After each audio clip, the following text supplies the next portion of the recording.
This is video series on public administration, and this is video 3.1, and today we are going to talk about process and techniques of decision making. So how the decisions are made in any organization, how people reach towards their destination, or how to reach the goal effectively by taking right decisions, that we will talk today. So first, decision making process, how the decisions are made, the whole process. So first step is ascertain the need for decision, why you want to take the decision. So first determine the problem, what is the problem, and problem is what? Disparity between what is and what should be.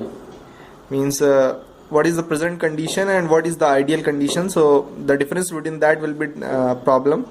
For example, nationalism you can take, if government, if you think from the perspective of government, it's thinks that nationalism is a problem because people have become violent or they are creating insurgency. But if you think from developmental perspective, then the nationalism is because of less development and the people have been left out in developmental process, so they have become hostile. So it all depends on how you ascertain the problem. Then second is diagnosing and defining the problem. So first you have to identify the real problem. For example, in nationalism case, the real problem is less development. People are hostile because if they are not getting job opportunities or livelihood opportunities, they will become hostile and they won't accept the authority of the government. So, and second example is like metro rail. Sridharan did a very excellent job in Delhi. So how he did it? He thought what is the real problem for fast delivery of goods. So he saw that the roads are not wide enough and it will create problem for the material delivery. So he first improved the surface road of Delhi, and that led to faster metro rail development. So you have to identify the real problem.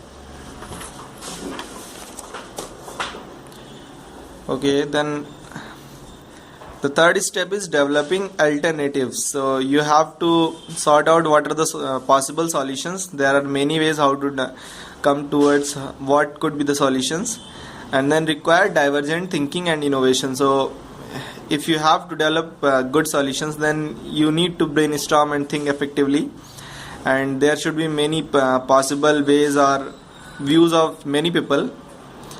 Then fourth step is evaluation of alternatives. So when you have all the alternatives you have devised, so you have to outline the pros and cons, advantage and disadvantage, and then analyze different aspects such as cost, time, genuine solutions. So this is that. Then the fifth step is select the best alternative. Once you have decided what are the advantages and disadvantages, you can come automatically to the best alternative, because you know which is the best thing to do among all the possible solutions.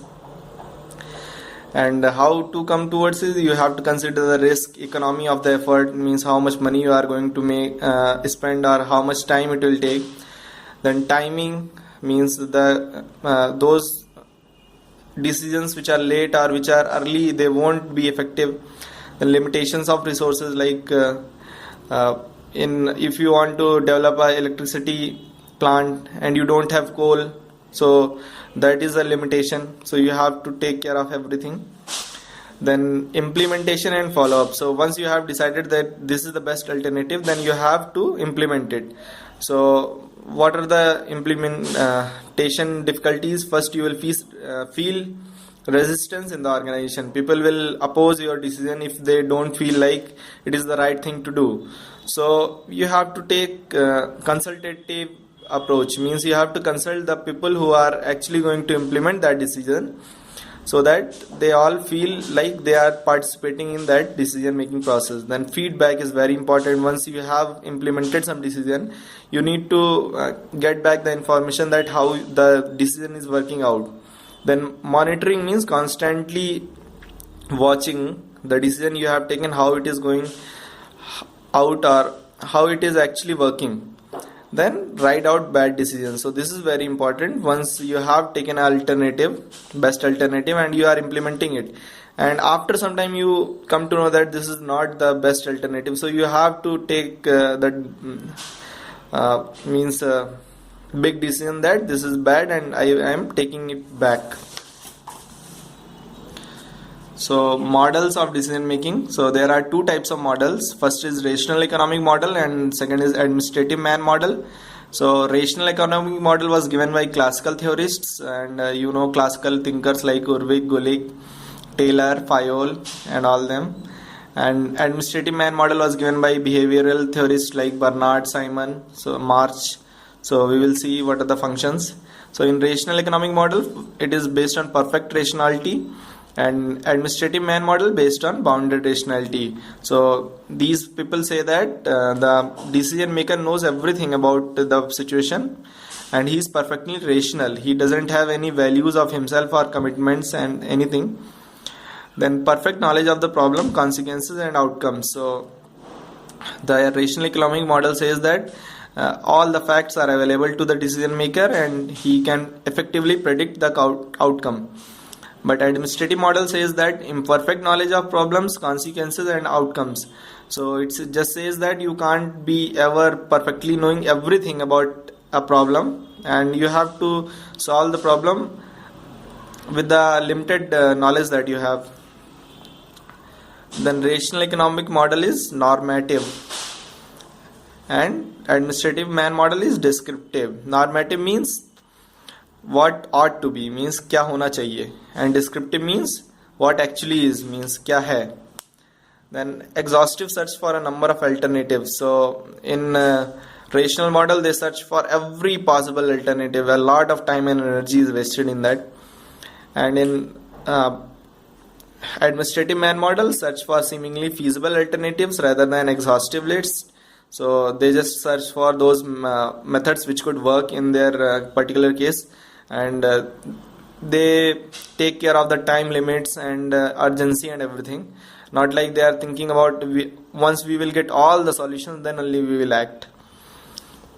Then rational model gives optimal decisions, and bounded rationality gives satisfying, good enough for adequate decisions. Means administrative man, the main function of administrative man is that he should be satisfied himself, and but rational model says that we need the best answers. Then last point is concentration on technical economic terms and quantifiable variables. So they are much more concentrated on quantifiable variables like how much economy, efficiency, how much input we are giving, output we are giving, and then they don't take the value system like what people think or what are the cultural environment and everything.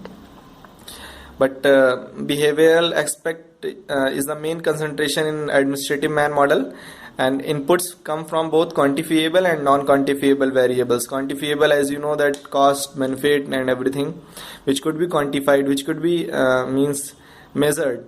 But non-quantifiable variables, just like experience or intuition, these things, they are not they are also considered in administrative man model. So these points are very important.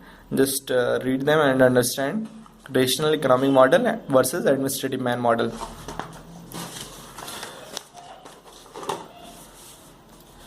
Okay, then we will see the techniques of decision making. This is the very important point.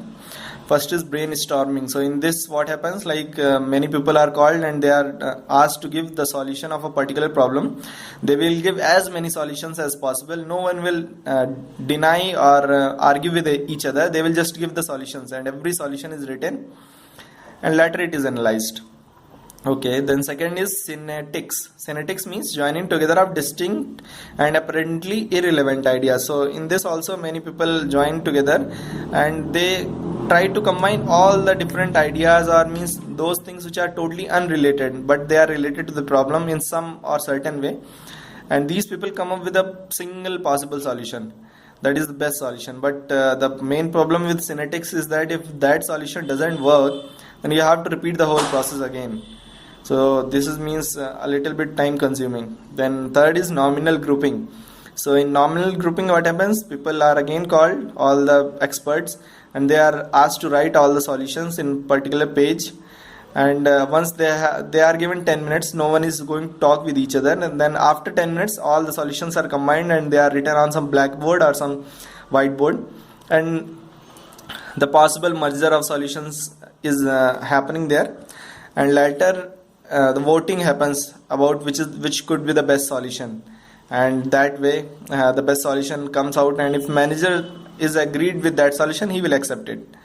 And the Delfy technique, this is the last technique of decision making. So what happens in Delfy technique, all the people are called the experts, and they are going to provide the solution to the manager, and manager may accept it or reject it. If he rejects it, then he will send back with particular modifications in their ideas, and then they will again brainstorm and come up with the modified ideas. So this is the Delfy technique, and this way once they will just keep going on till the decision is reached.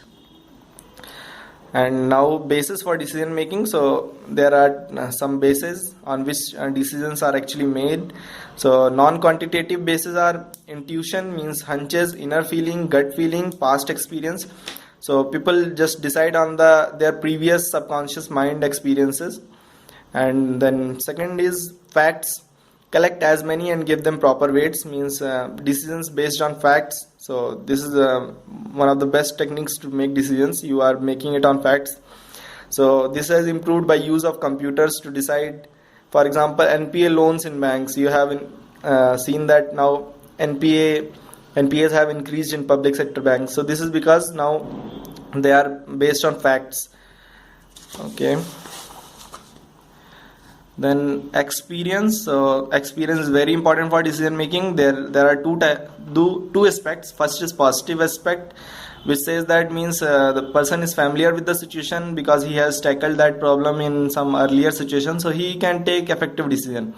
So experience is important for good leaders. But there is a negative side also, means the persons who have too much experience and they are not open towards new solutions, so they become the conservative or narrow perspective comes, and the rigidity or status quo, they want to maintain status quo. For example, bureaucracy does not want to modernize, or means the staff or line functionaries, they don't want to accept this e-governance program because that is different from their previous experience.